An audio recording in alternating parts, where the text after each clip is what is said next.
Welcome to the Wish I'd Known Then podcast, where we focus on how authors found success, looking at strategies that have taken them to the top of the bestseller charts, as well as what they've learned from their mistakes. Because being an indie author is more than knowing the latest marketing trend. It's about being innovative and creative and learning from your mistakes. Welcome to Wish I'd Known Then podcast. I'm Sarah Rosette. And I'm Jamie Albright. And this week on the show, we have Megan Haskell. Yes, we do. And it's so fun. It's such a great interview. Megan is one of the co-hosts of the Author Wheel podcast. She and Greta, who we had on a few weeks ago, run the Author Wheel when they have courses and stuff. It was really a great interview. Yeah, we talked to her about defining your success. She's talked about how she's switched from thinking about it as from a financial point of view to more lifestyle type thing, and talked about being a slow writer and going wide. She has a Shopify store and merchandise. Yeah. So lots of good stuff in there. It was great. It was great. Yeah. So what's been going on with you? First of all, we should say Happy New Year. Happy New Year, everyone. Yeah. And I was going to say, we haven't recorded anything since before Christmas. And I have done I was thinking about what I would talk about. I was like, absolutely nothing. Writing this, basically. That is a little bit of an exaggeration because I've done a couple of things, but not. I pretty much took the week off between Christmas and New Year's, and I cleaned out my bookshelves, and I'm going to have a giveaway in my newsletter. I'm going to give away a bunch of my old books, but that has been about it. I mean, spent time with family and read a whole bunch of books, and That's just awesome. had a really good holiday. It was really That's nice. great. I'm glad. I'm glad. So not a lot of news. What about you? Well, I don't know. And I don't know. Did we say Happy New Year on the Renee's episode last week? I don't know. I can't remember. It's been a while. I can't remember yesterday, let alone 2 weeks ago. But no, I'm good. Our Christmas was good. In fact, one of my sisters said, "I'm really proud of us," and I said, "I am too." We had a little weepy moment because my youngest sister gave us all something, to remember Joni by. So that was a little weepy moment.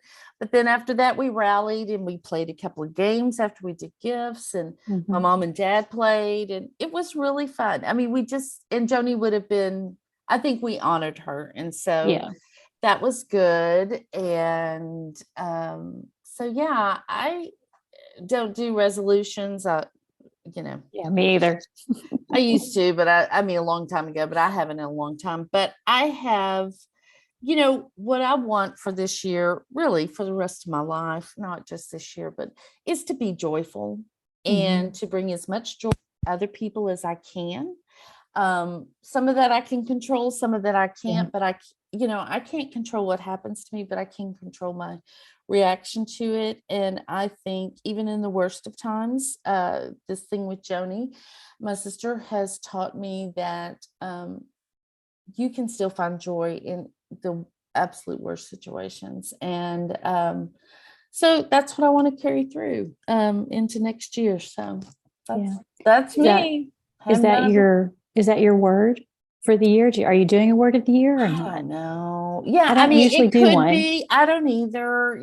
It could be, but that's just where I want to be. I just want to be more joyful. And that doesn't mean my circumstances are going to be awesome, but what it means is that's how I can respond to things. Right. Yeah. Try to find it. Many times we can't control what's going on around us. No. Yeah. And we talk about that in this episode. There's just so much we can't control, but we can control our responses. So anyway, we're so grateful for you guys. Hey, we are at 820 something people in the Facebook group. So if you're not in the Facebook group, come join us. When we get to 1,000, we're going to do something fun. We have no idea what that's going to be, but it will be fun. Yes. And so we'd love to have you there. Yeah. And that link is in the show notes. And I think there's questions they have to answer to get in. It's been a while since we talked about this, but I think you might need to know that Jamie and I live in Houston. Most of the time. Most of the time, yeah. It's been a little hit or miss last year, but anyway. Yeah, and that's true. All right. Well, let's get on with the interview because it's awesome. All right. Here's Megan. Today, we are really happy to talk to Megan Haskell. Hi, Megan. How are you? Good. How are you? We are doing well, hanging in there in the new year.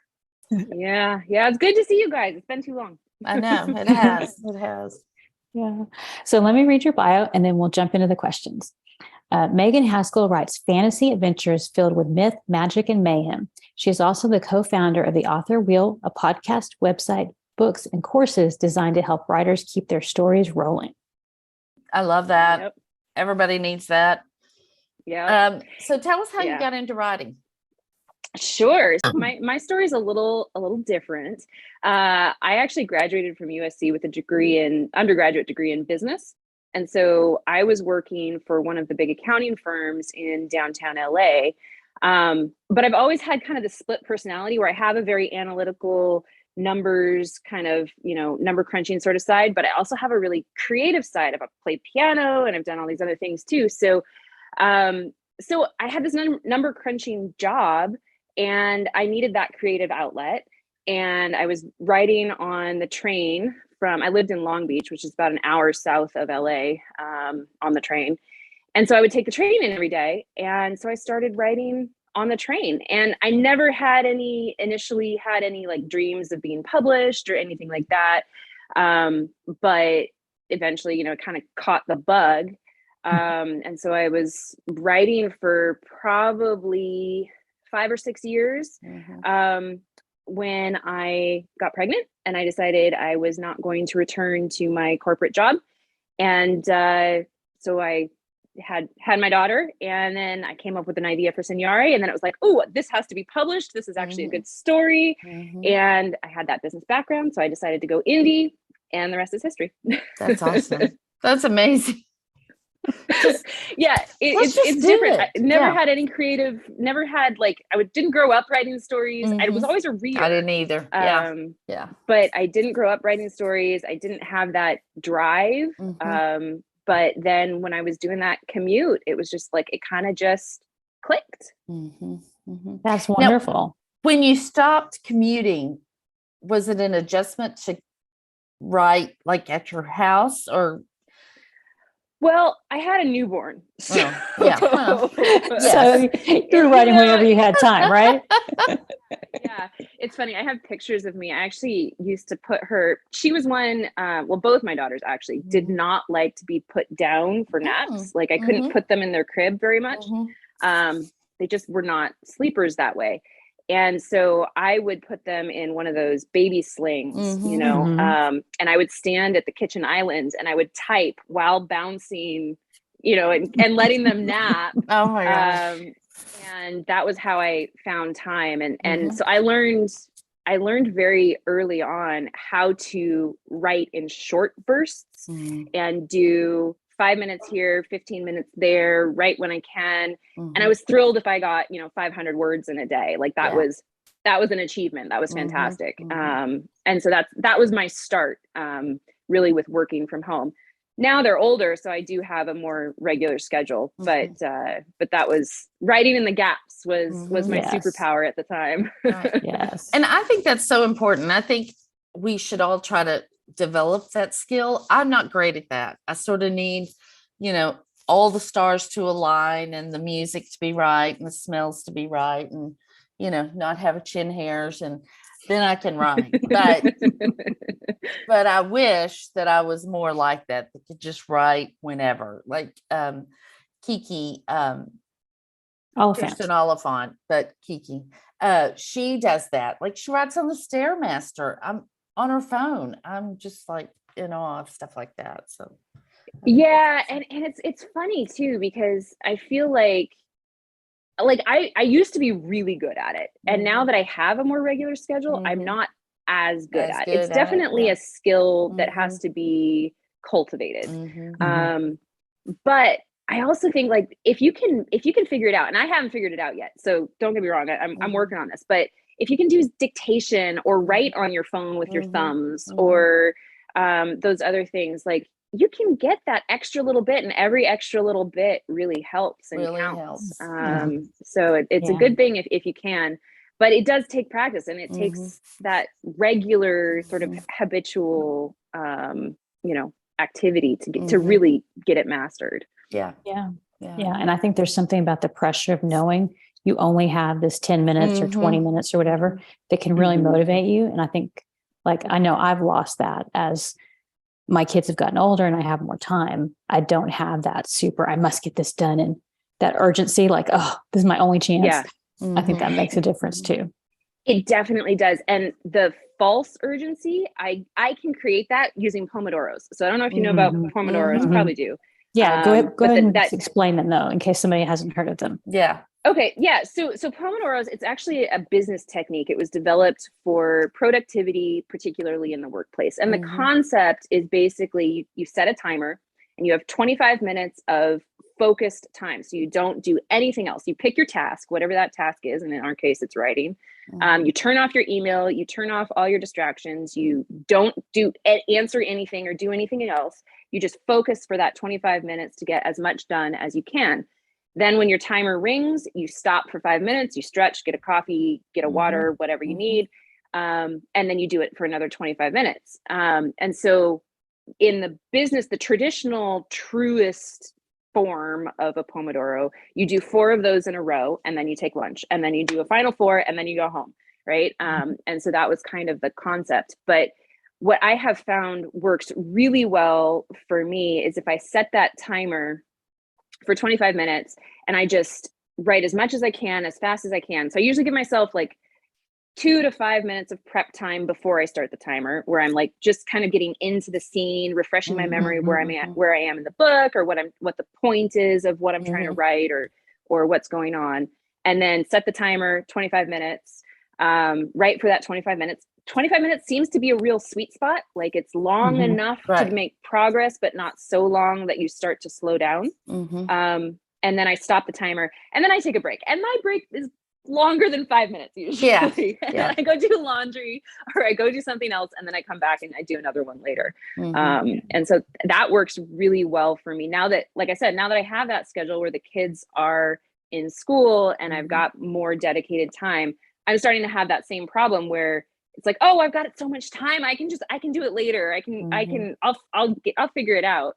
But using the timers, it really helps kind of block your schedule and focus you. I think that's a good way to go about it. It is. And if you're like me and you look at the whole manuscript instead of just looking at what you have to do that day, but even if what you have to do is 1,000 words, it just seems like so much. And I mean, depending on the day, that 25 minutes is how do you eat an elephant? One bite at a time. That's a bite that I can devour and I can accomplish, and then I can move on. And so it helps me too. I really, I do like the Pomodoro. And if anybody, I would just looked on my phone, there's an app called Flat Tomato that does Pomodoros, and it's very cool. It lets you set different colors and things. Then it has little rewards, after you do so many, you get little stars. It's very fun. So, all right. Well, so tell us, what is your definition of success?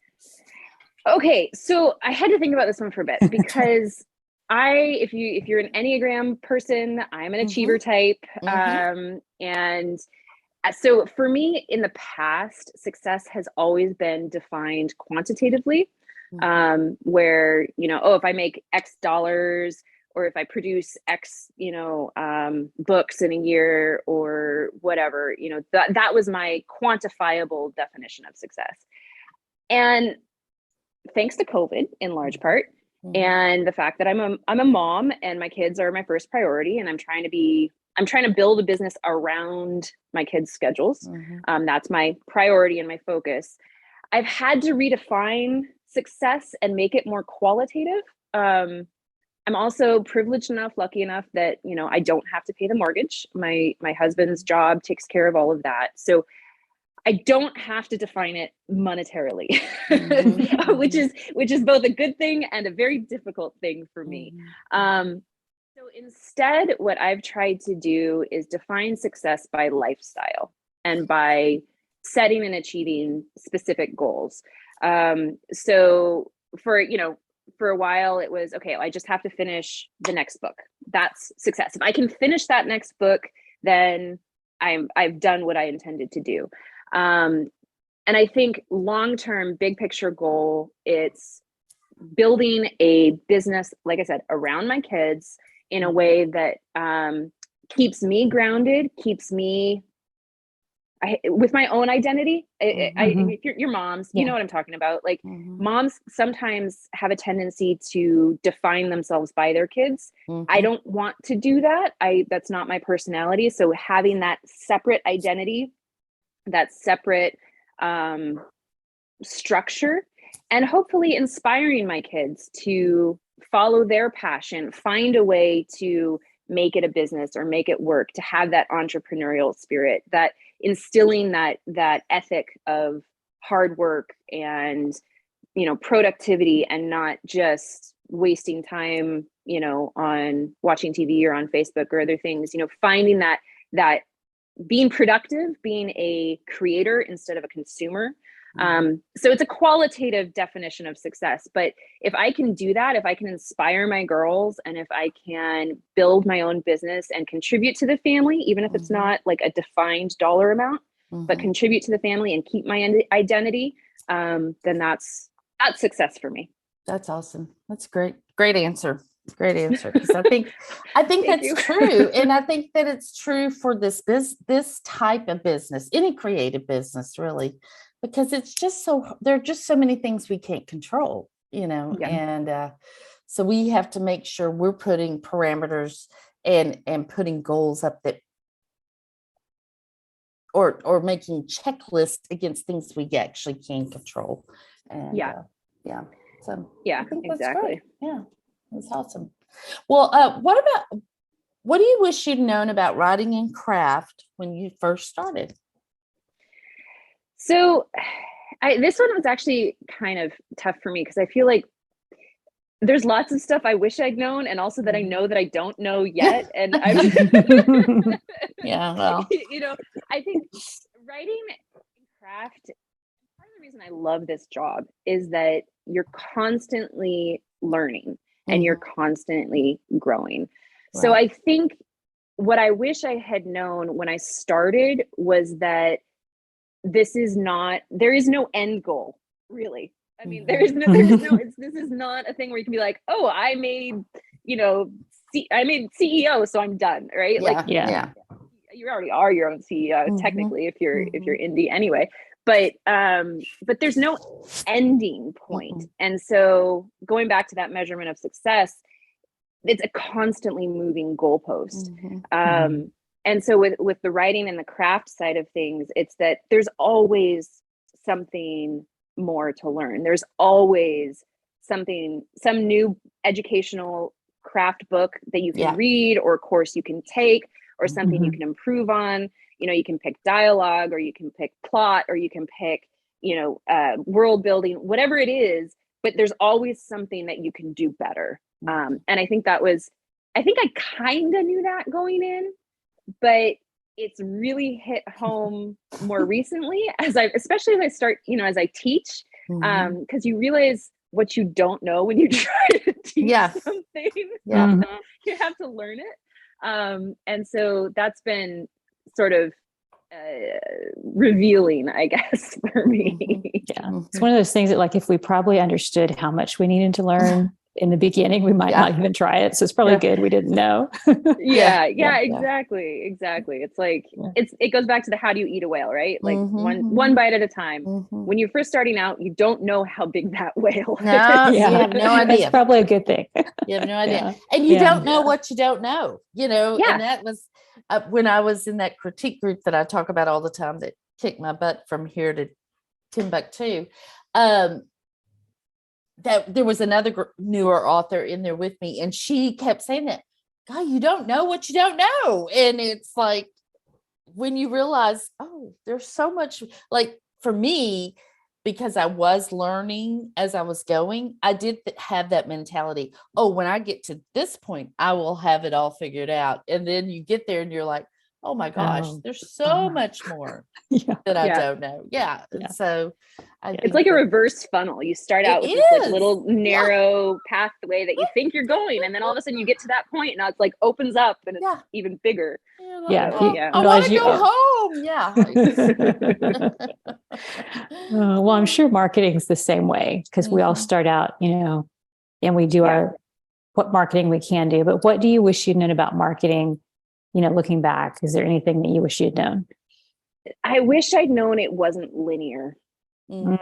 And what I mean by that is having come from that corporate background, Mhm. you have a very clearly defined path to success, right? You do Mhm. XYZ, you get promoted, you do XYZ again, you get promoted again, you keep going up, you bring in enough business, you get Yeah. promoted. It's like there's a very clearly Yeah. defined structure and rating system, quite honestly, on what it means to succeed, on what it means to continue to grow. Right. And that path is very linear.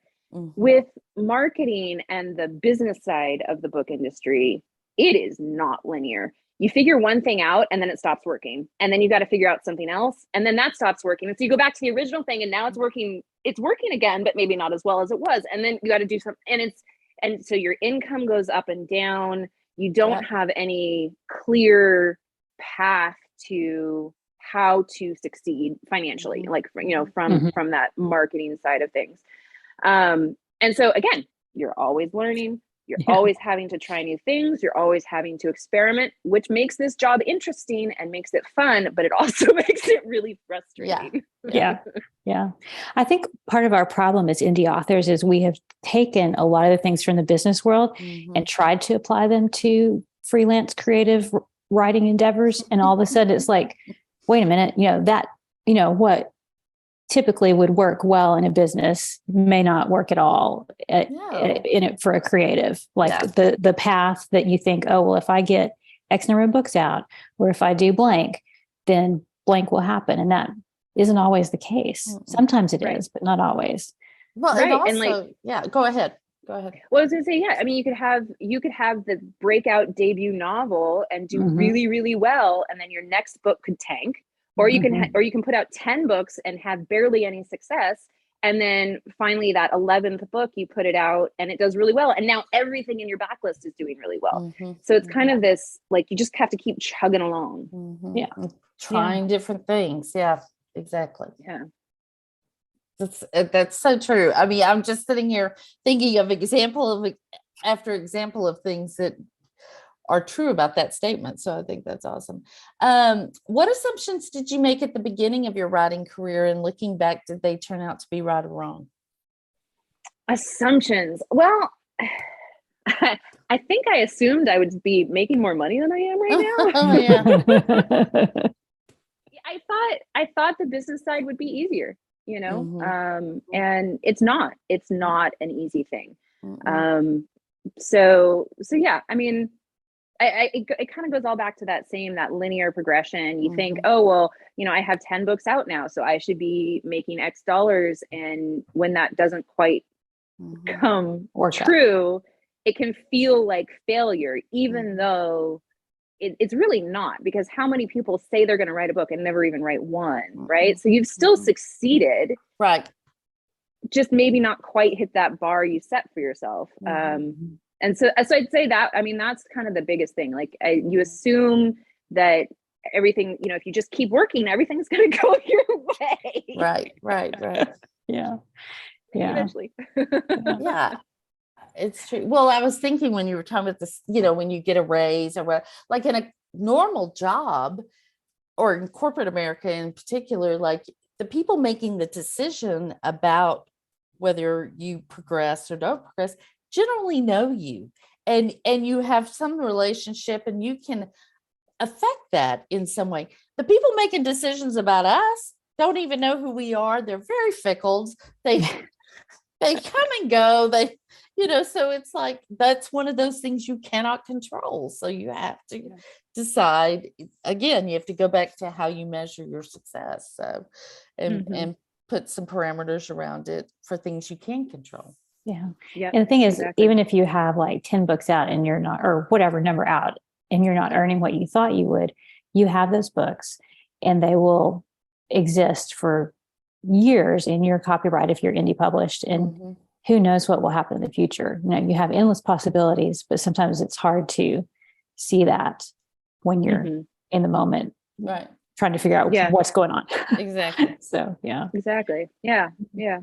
Well, we always like to ask about mistakes and lessons learned. So, do you have anything that you made a mistake, but it turned out to be a good thing? Okay, mistake that turned out to be a good thing. I really, I struggled to come up with this one. I've made a lot of mistakes. Yeah. We all have. Finding the Get ones in that line, turned out to be sister. good. Yeah. Yeah. So this is, I don't know that this was really a mistake. I had a purpose for it, but when I first took over what was then Orange County Writers, you know, I did it because I was with Greta. Greta Boris, you had her on earlier. So if you haven't listened to that episode, go back and listen to it. Yes. She's awesome. So Greta and I took over OC Writers, and we thought that we were going to be able to give back to the community. Number one, that was our first priority, which we did. But then we thought, well, since we're doing this and we're teaching and we're learning how to, you know, run communities and critique groups, and we did this like Monday morning writing group and everything. We thought, well, this is going to be a great launching point for building a business, a nonfiction business. That yes, we're going to give back and we're going to do all this stuff, but then these people are going to trust us, and we can start to teach, and we can start to make a little, you know, money doing courses and other stuff.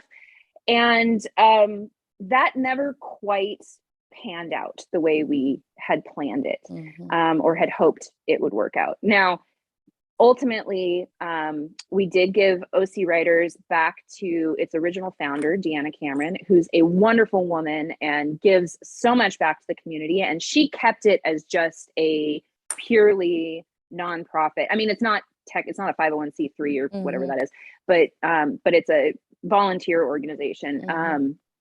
And Greta and I started the Author Wheel. And so it wasn't really a mistake, but it just had to morph. And we had to say, no, we need to separate these two things. These are different expectations, different audiences. And we started building the Author Wheel, and that satisfies, and going back to my split personality, I need to have a creative side for sure, which is the writing. But I also have this, like, I need to have structure, and I need to have community, and I need to have that like analytical expertise, I guess. And so for me, building the nonfiction business has satisfied both sides of my personality. So another, you could call it a mistake, is that I've split my time. So I'm not producing fiction as fast, and I'm not producing nonfiction as fast. I'm kind of doing both, you know, and it slows down both. But for me, and again, going back to that definition of success, that satisfies my creative internal drives and my internal definitions of success a little bit more, because it keeps me grounded in both sides of my personality. And so we've been able to build that up, and that's been really, really good, and really, we give back to the community. We do the podcast stuff. So I feel like I'm building that community. I have that environment that I'm looking for. It's also analytical. We're creating courses. We're doing, you know, teachable online. We're doing all these different things, and it just, it keeps me centered, even though it splits me apart. Well, I think a lot of people feel like that, like maybe not necessarily the fiction, nonfiction split, but a lot of people have like 2 or 3 genres they either do write in or they want to write in. So like, how do you split your time, and how do you, do you do both at the same time? Do you divide your day? Do you divide your weeks, or how do you do it? So I try to prioritize. So I actually, I use an app called Todoist, which is my to-do lists. And with that, I go through every day and I try to decide, okay, priorities, what needs to be done now, what can be put off, what, how do I, triage basically my checklist, my to-do list. And then I try to make sure that every day I'm doing at least a little bit on the creative side and a little bit on the nonfiction side. And then on a weekly basis, I try to make sure that time is split 50-50. And the same on the monthly basis, I try to take a big picture look too, to make sure that it's not overwhelmingly one-sided. And there are times when things get a little crazier, we're doing a whole bunch of interviews for the podcast. And so that takes a lot of time, just having the conversations. And so that'll be what I do for the nonfiction, right? And that will be kind of it. And I won't be doing the nonfiction writing, but just the podcasting. And then I try to set aside the rest of the time for writing fiction. And so I kind of do it that way. And I just sort of do my best to keep it balanced. I mean, I think that's all you can do. Right. Yeah. And I think that's smart because, what we tend to do is the tyranny of the urgent, whatever fire is burning the hottest and brightest and about to take down the building is the one we run to. And if you can keep things kind of, even, and you give a little bit of time to each, I think that would work really well. I mean, I feel like that's a good, solid, stable way to do it as much as you can.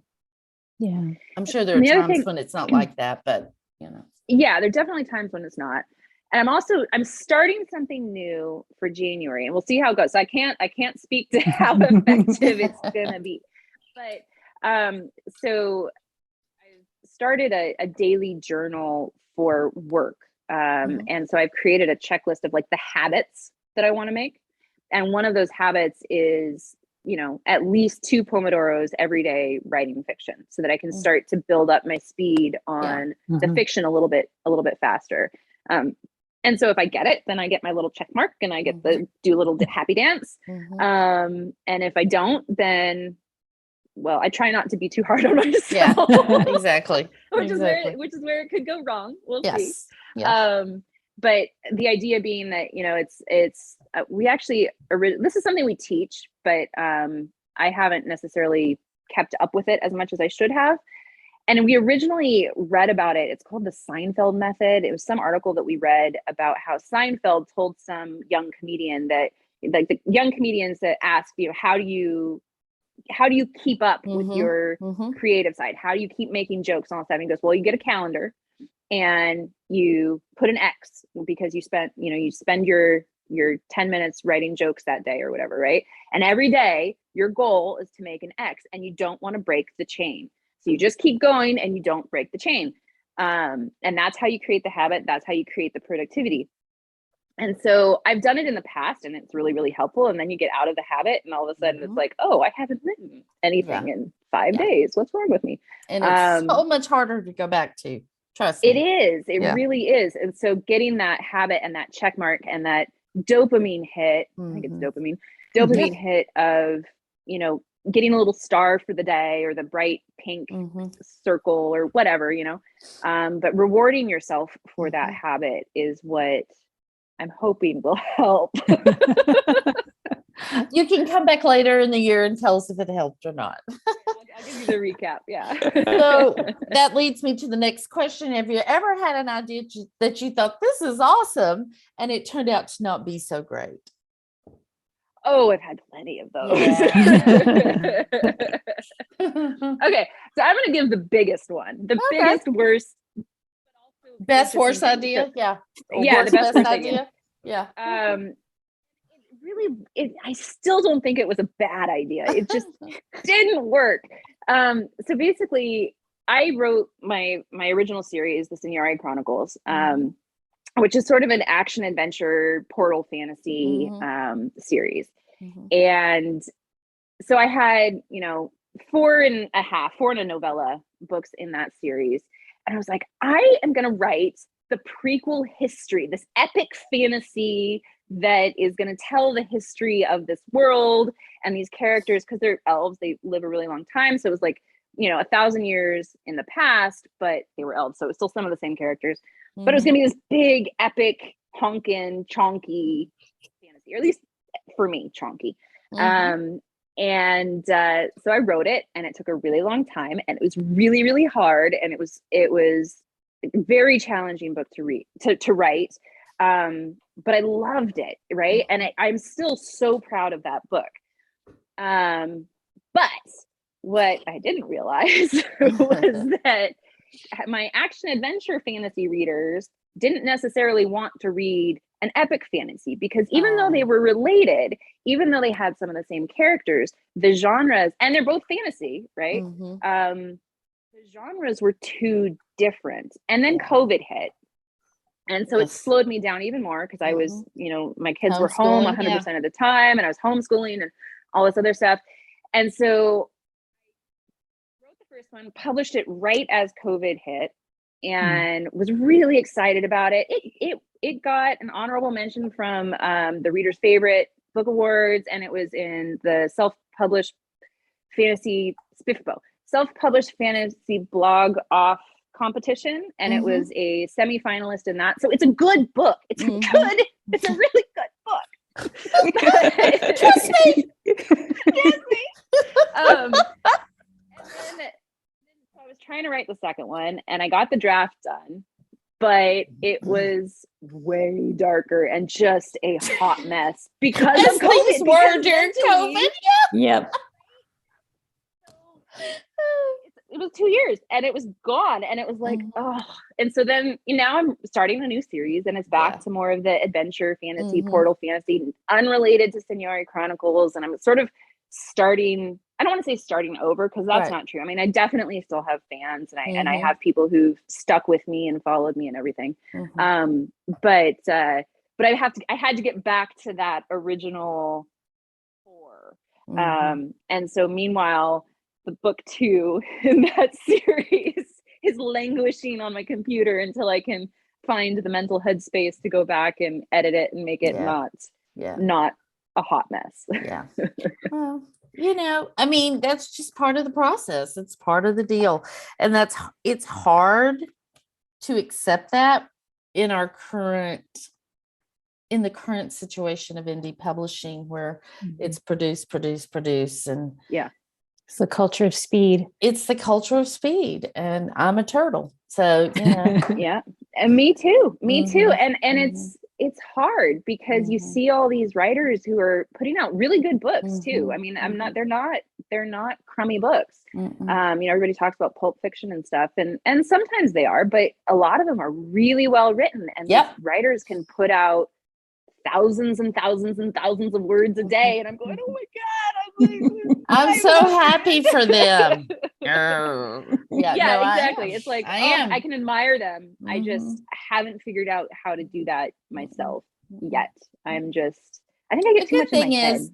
Things have always worked out for me, and I mean, I'm lucky, and so things have worked out. They will work out for you. They will work out for everyone. It just takes some time. And listen to me being so positive.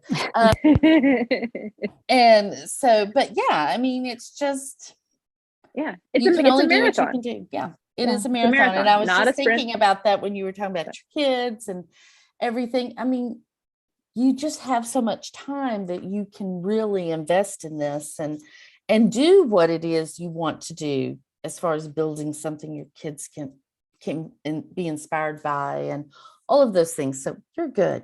You're all good. So thank you. Thank you. Yeah. And I think we're getting to the point that we can say, okay, this person's a fast writer, but I'm a slow writer, and that's okay. I think for a while we were all trying to be fast writers, or I know I was drawn into that, going, I can write faster. And maybe that's not the best thing for me in my writing, to try and be something that I'm not. So I think us slower writers, we just have to keep plodding along, which we're good at. So that's fine. Tortoise and the hare both get to the finish line. That's right. So what is the biggest mindset change you've had to make during your writing career? it was that switch from I'm going to be a six-figure author and be hugely financially successful and, you know, be the income for my family so my husband can do the thing that he wants to do, which actually turns out he really loves his job, so it's fine. Yeah. Yeah, mine was like, no, don't retire me, please. Yeah, mine too. Yeah, exactly.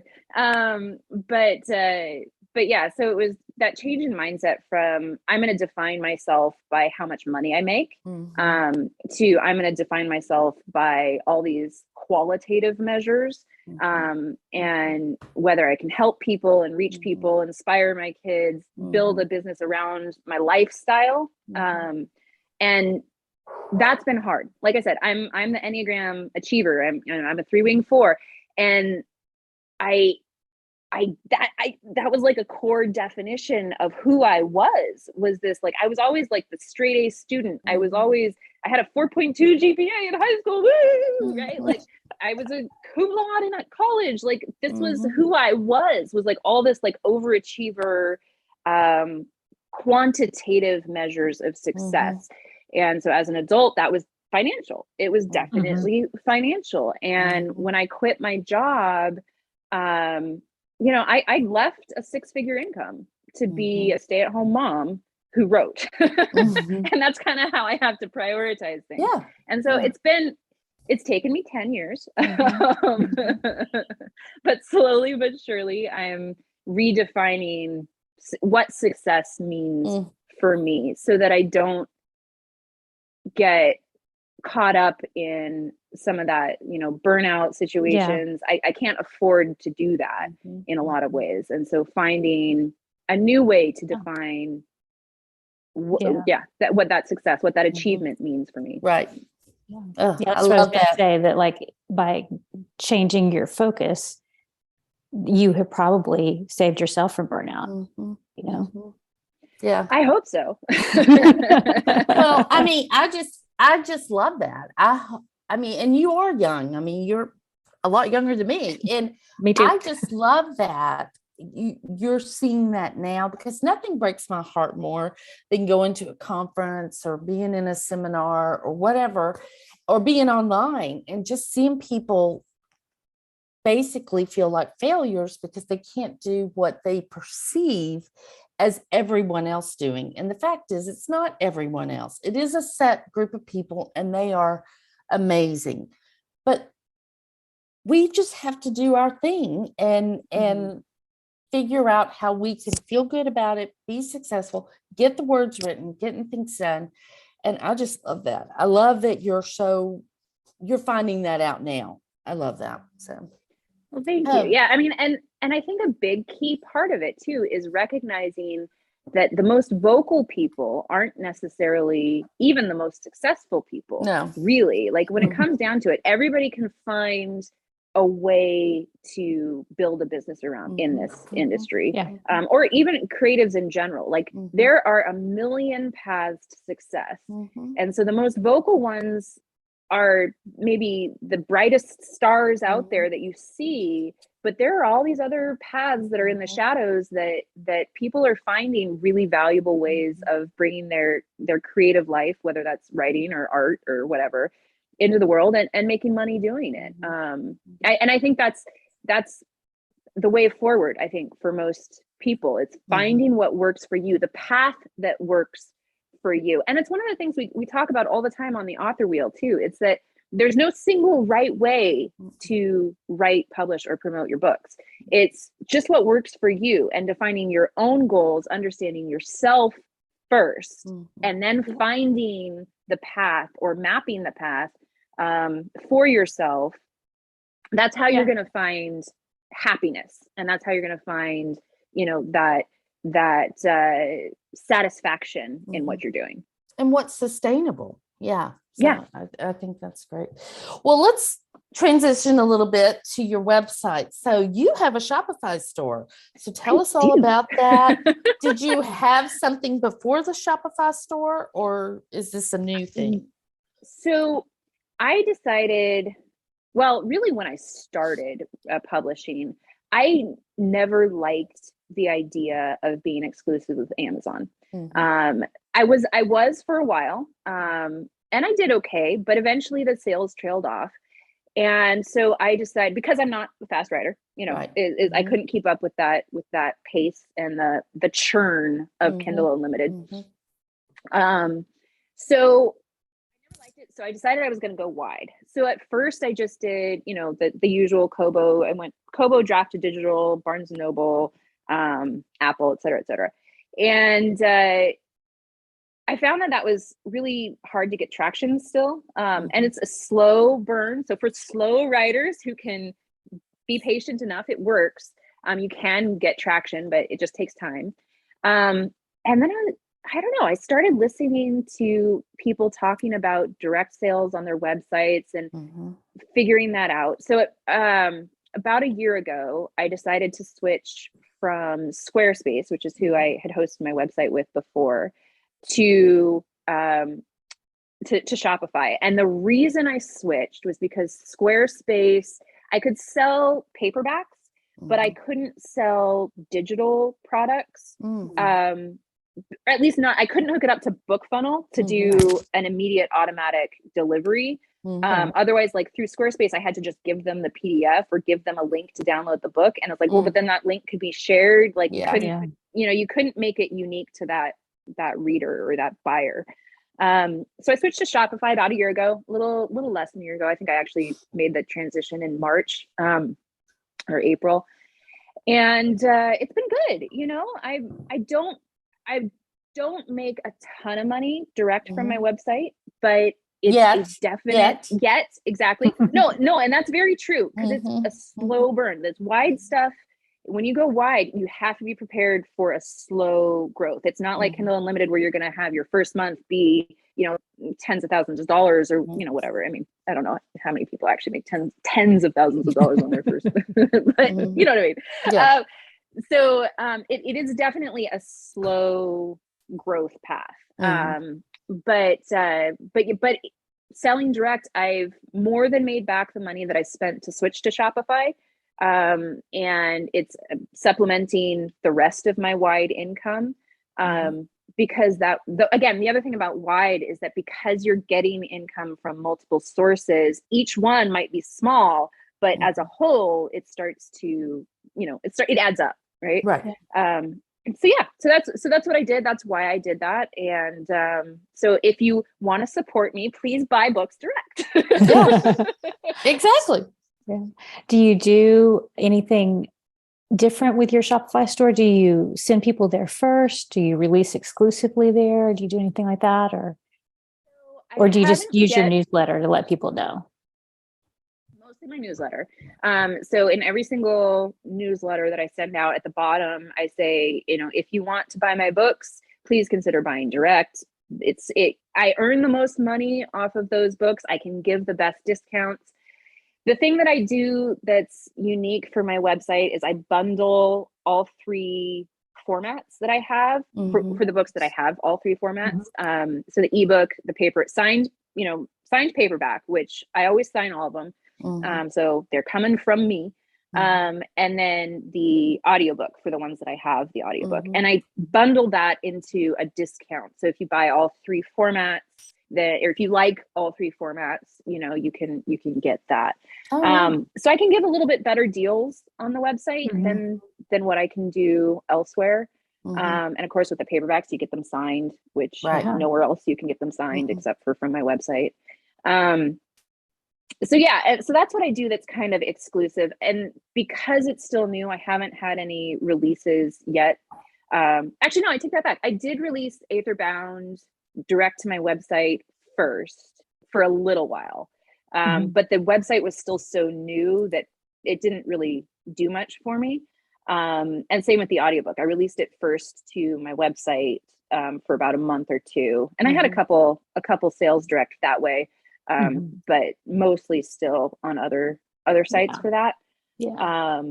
But going forward, that is the plan, is I'm probably going to start doing a Kickstarter first. It'll be my first Kickstarter. I'm excited. So that's coming out this year, and then it'll release the Kickstarter. Then it'll release to my website. Then I'll release it wide to all of the various platforms. Awesome.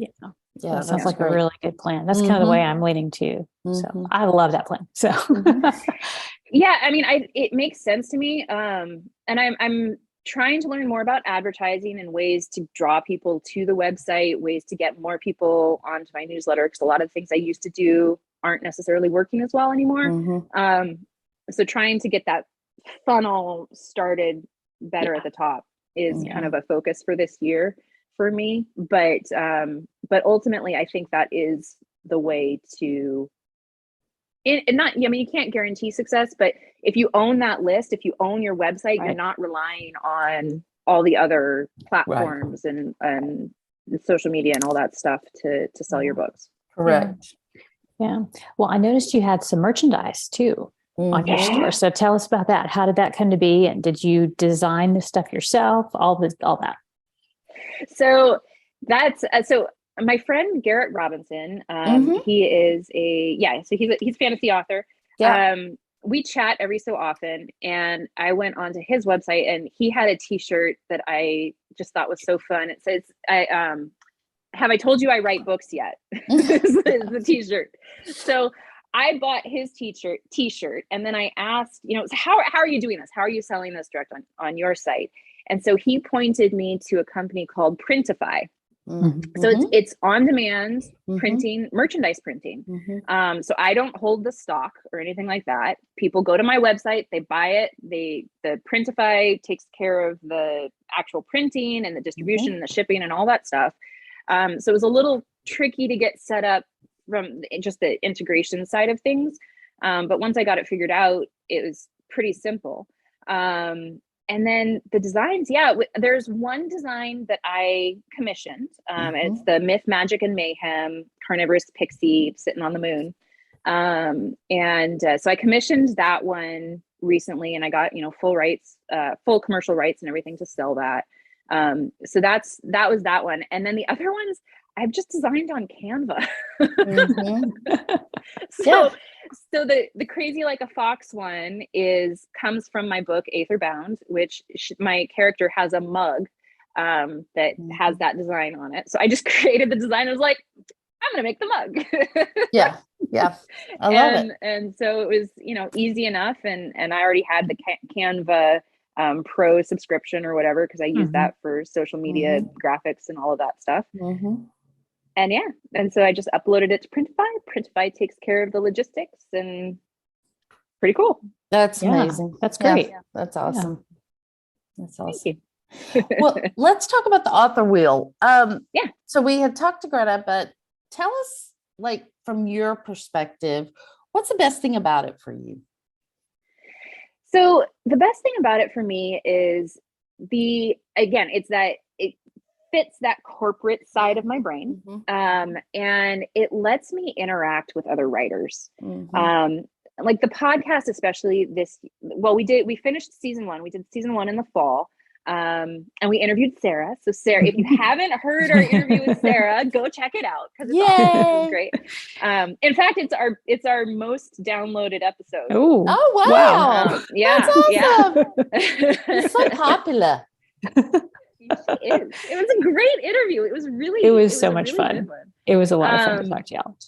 Yeah. And so that podcast in particular has been, I was dragged into it. Let me be clear. Greta really wanted to do a podcast. And as with It Seems Like All Things for me, it was like, I was going, oh, but that sounds like a lot of work. I don't know if we have the time, She's like, no, we have to do this. This is going to be great. It's going to be better than the blog, which we've been doing for a couple of years before that.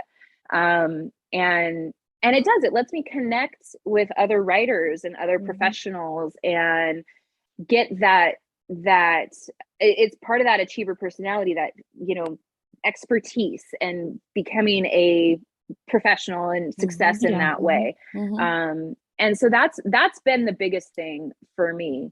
And then, we're teaching and we're putting up these courses and we're helping writers. Our target audience really, when it comes down to it, are the people who are finished with a manuscript. Maybe they've written a book or two, but are kind of still trying to figure out how to break into this industry.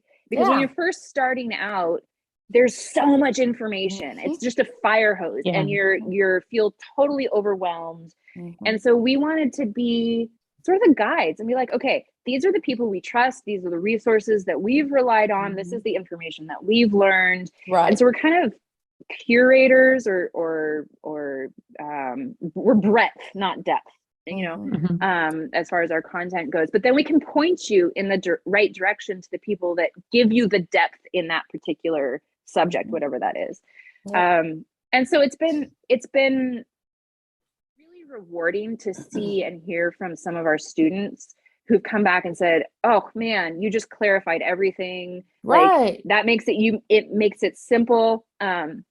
We try to do the eat the whale concept, right? One bite at a time, one step at a time, do one thing, pick that next thing and do that, and then choose the next thing, rather than getting totally overwhelmed by everything. And so that's just been that, hearing from readers and writers who are our students, and hearing that we've actually been successful in that, just it helps my heart. It makes me feel good. It would mine too. That sounds amazing. Yeah.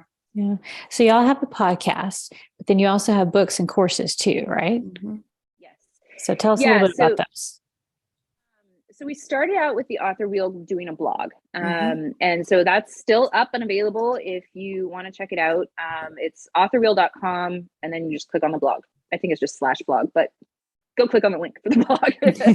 And there's a ton of information there. And so what we started out doing was we blogged our process from idea generation through the editing and final stages of creating a book.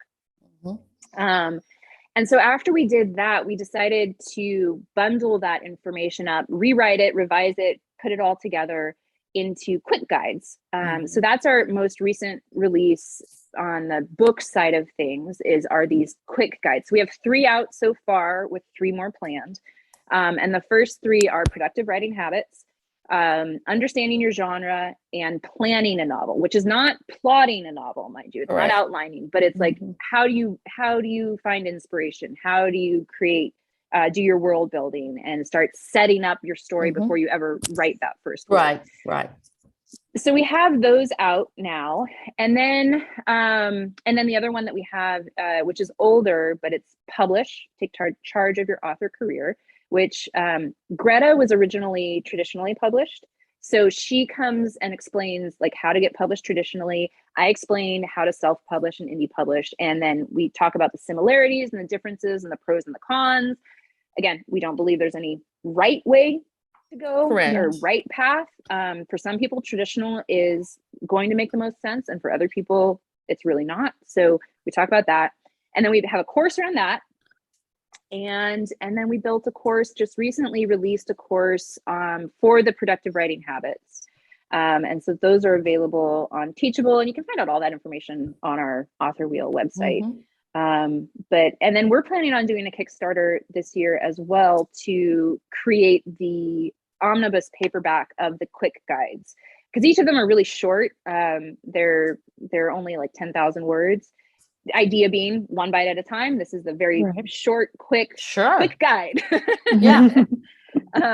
And then we're compiling them together. So it's a snack. It's something that you can read in a day or two, get some really good ideas and apply those to your writing life, and then move on to the next thing. And so you can pick obviously which topics you want to go into more detail on.